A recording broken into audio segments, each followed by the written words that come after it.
आणि यानंतर पुढची बातमी आहे नाशिकच्या टीसीएस कंपनी संदर्भातली। नाशिकच्या टीसीएस मधील लैंगिक अत्याचार आणि धर्मांतर प्रकरणाची एनआयए चौकशी करणार आहे। धर्मांतर प्रकरणी परदेशामधून मदत झालेली आहे का याबाबतची चौकशी होणार आहे। नाशिक पोलिसांनी संबंधित कागदपत्र ही एनआयएकडे सोपवलेली आहेत आणि त्याचबरोबर आरोपींना पैशांचा पुरवठा करणारे सोर्स हे तपासले जाणार आहेत।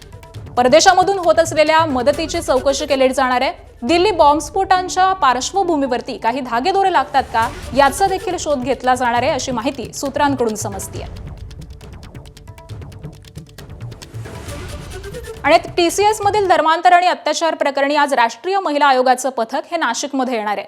चौकशी समितीमध्ये राष्ट्रीय महिला आयोगाच्या वरिष्ठ समन्वयकासह 4 जणांचा समावेश आहे। निवृत्त न्यायाधीश साधना जाधव, हरियाणाचे निवृत्त डीआयजी बीके सिन्हा, सुप्रीम कोर्टातील वकील मोनिका अरोरा यांचा समावेश आहे। तर हे पथक संबंधित ठिकाणी आणि परिसराची पाहणी करणार आहे।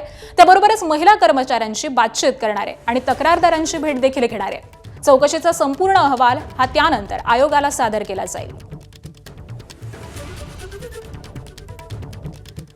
नाशिकमधील टीसीएस कथित धर्मांतर प्रकरणी सर्वोच्च न्यायालयामध्ये याचिका दाखल करण्यात आलेली आहे। याचिकाकर्ते अश्विनी उपाध्याय यांनी धर्मांतरासंबंधी आधीपासूनच प्रलंबित असलेल्या प्रकरणामध्ये नाशिकमधील घटनेचा उल्लेख करत नवा अर्ज दाखल केलाय।